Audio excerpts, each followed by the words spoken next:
In Canada, currently, if a pregnant woman is unalived, the perpetrator is not charged with the unaliving of the baby, just the mother.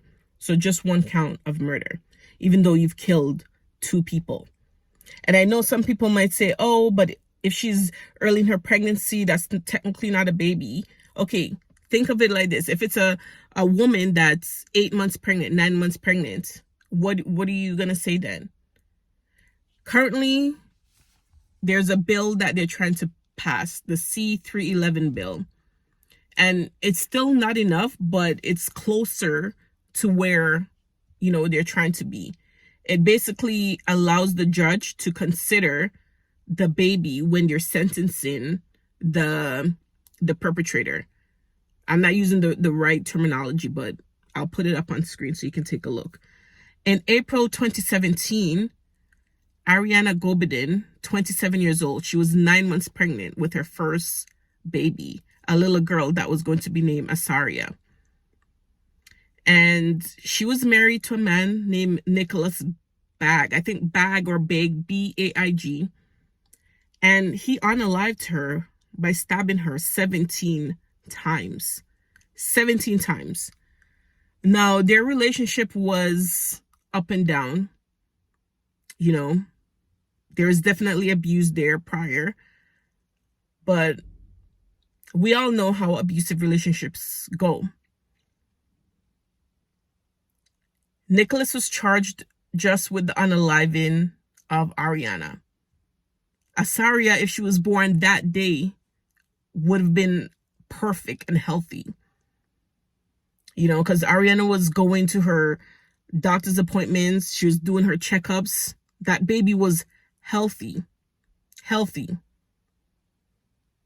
And surprisingly, with the 17 stabs that her mother got, none of them touched her. She died because her mother stopped breathing. And obviously the mother is the supplier of life while the baby's still in the womb. He was charged, I believe, with second-degree murder.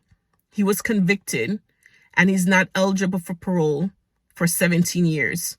The same amount of stabs that he stabbed her. And he's in a medium security prison right now. And this man is on a love matching pen pal website or whatever, trying to find love. And guess what his profile picture is? The profile picture that he's using is his wedding picture. A picture from his wedding. And I don't want to hear anything about mental health. Maybe he does have mental health. I don't know. And I did a full video about this a few months ago on my YouTube channel or whatever. But even his own mother, he was being abusive towards. He pushed his mother one time and locked her in a closet. Even his own mother. And I don't understand why families do this.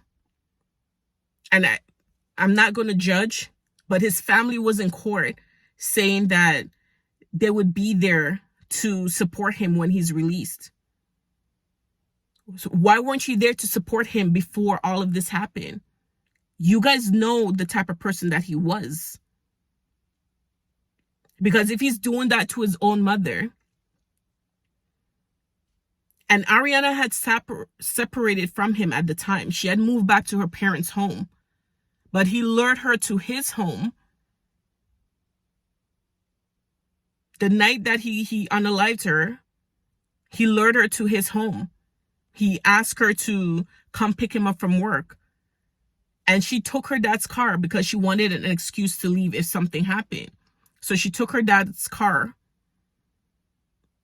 And at some point, I don't know, between her leaving her house to go to his house, she found out that he had gotten a ride home from his brother.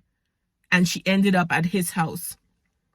And that's when he attacked her and unalived her 17 times with the woman who is pregnant with your own child.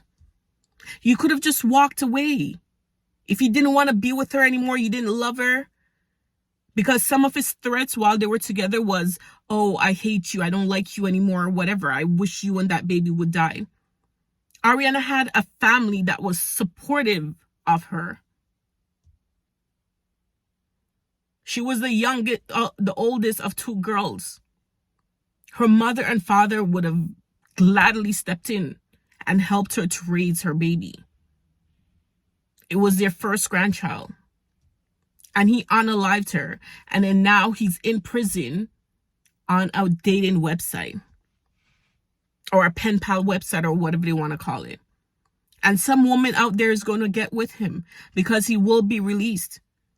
This life in prison in Canada doesn't exist. It's just a title to some good. The only person that I know in Canada that's serving a life sentence is Paul Bernardo, or however the name is pronounced, or the Barbie killer, as however they call it. And he's not being released because they know how dangerous he is.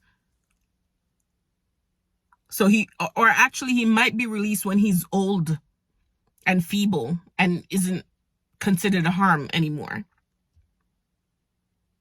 But look up Bill C-311. There's currently a petition for signatures.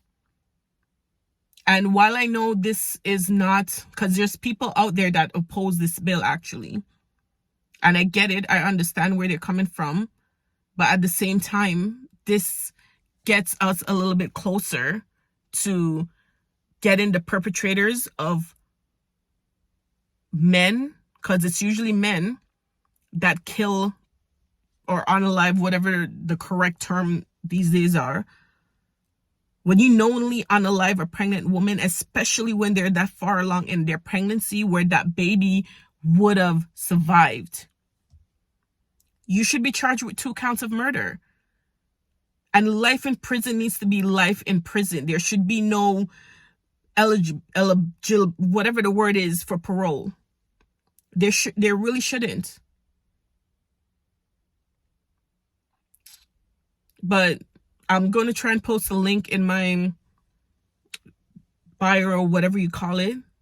So if you're interested, you can go over there and sign. Or just Google Bill C-311 and the petition should come up.